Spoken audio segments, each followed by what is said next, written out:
Howdy folks, Norm Jones here, Brigham Young University, and in this exercise we are going to look at a new kind of control. In our earlier videos we looked at command buttons, option controls, checkboxes, and now we're going to look at a new one that we haven't looked at yet called a spin button.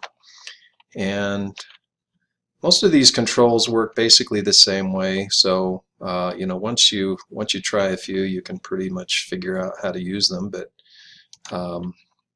they're really fun to use and can be quite a nice addition to your spreadsheet to make it more functional.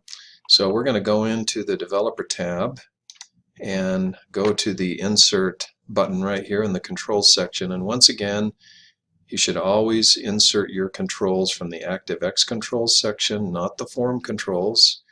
They look the same, but they behave differently. And there are two controls which look very similar. There's a scroll bar and a spin button. And I'll explain the differences a little bit later on in this video, but we are going to use the spin button.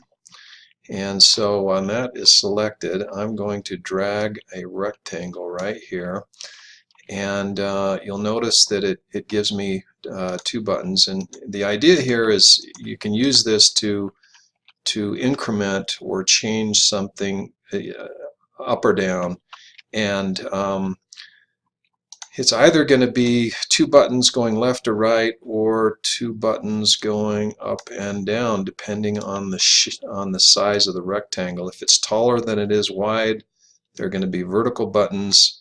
If it's wider than it is tall, they're going to be horizontal buttons like this. And so what we want to do here, the context of our application in this case, is we have this this plot here that is associated with these two columns of numbers. It's a simple XY plot, and I think it's just Y is a sine of X, so we're just plotting a sine function. And if we want to change the range of cells, which is plotted in the chart, we can use these little handles to change that, or we can right click and do select data, and then we can change it right here, and that does it as well. But prior to doing this exercise, I've gone in and I've recorded a macro which adjusts the set of numbers, or the number of rows which are associated with this plot. And what it does, it reads from this cell C4, and then it changes it. So for example, if I have this set to 15, if I go to run that macro, update plot, you'll see it changes it to 15. And I say, well, I want to do 25 points, and if I run the macro again, it changes it to 25 points. And so what we want to do is we want to link this spin control to this cell, so that when the user clicks the up button, it increments the number of points by 1. When the user clicks the down button, it decrements the number of points, and then it calls that macro to automatically update the chart. And so this is actually a pretty simple thing to do at this point. We're going to open up the properties window, and then I'm going to go into design mode and click on that spin button. First of all, we always want to give our controls a proper name, so I'm going to type SPN numpts for num points. And then there's a property down here called the linked cell property, and what you do here is you just give it the address of that cell that is going to be linked to it, which in this case is C4, and it assumes that it's on the same sheet as the control in question.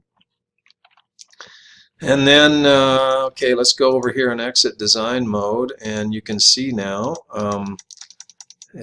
I can just use this button to increment or decrement that the value in that cell. So it's actually very easy to create a spin button and link it to a cell. And of course, if I resize this to where it's this shape, it still works. I'm just using the left and right button instead of the up or down button to do that incrementing and decrementing. Let me show you something else here that's kind of fun. You can give it a min and a max value. So we might, for example, we might want to say, well, we want to always plot at least 5 points, and we only have 28 points in our list, so let's max that out at 28. And now if we go back and exit design mode, I can click that, and once I get to 28 and I keep clicking, it doesn't go any higher. And then likewise, once I go down to 5, it stops. And so now we should be in pretty good shape. Let's see if there's anything else here. There's also a small change button. If for whatever reason you decided rather than incrementing or decrementing by 1, you wanted to go, for example, in values of increments of 5, you can use that button to do so. Not really applicable, I think, in this particular case, but that's another option you have here. So yeah, that's about it in terms of setting it up. And the last thing we need to do is, while in design mode, we're going to double click on this, and it takes us to the sub associated with the click event for that spin control. And I'm going to go into this part of the code here where we have the macros, and so I've got this macro that I recorded and then modified called update plot, and it's going to read the value from the num points cell, store that into an npts variable, and it's going to this code down here modifies the range of cells associated with the chart and updates the chart for us. But we don't really need to care how that works. I'm just going to copy the name of that macro and then paste it right there. And in other words, whenever the user clicks on that spin control to change the value of the number of points in the cell, we're going to automatically update that plot. And that's pretty much all we have to do there. I'm going to save the changes here. We're going to get rid of that properties window. We're going to exit design mode, and oops, we still have that small change set to 5. I'm going to put that back to 1. And now let's try that again. So here we go. You can see that plot. I'm just gradually going down. I'm going to go all the way down to 5 points, and then it stops. And now we're going to increment it. And so there we go. And so whenever you have some reason to increment or decrement a cell, and you want to do it quickly, and also maybe execute some code in response to that, you can do that with a spin button. Now, by the way, once I've linked these two, I can go in here and just type a new number into that cell and hit enter. And no, it doesn't change that.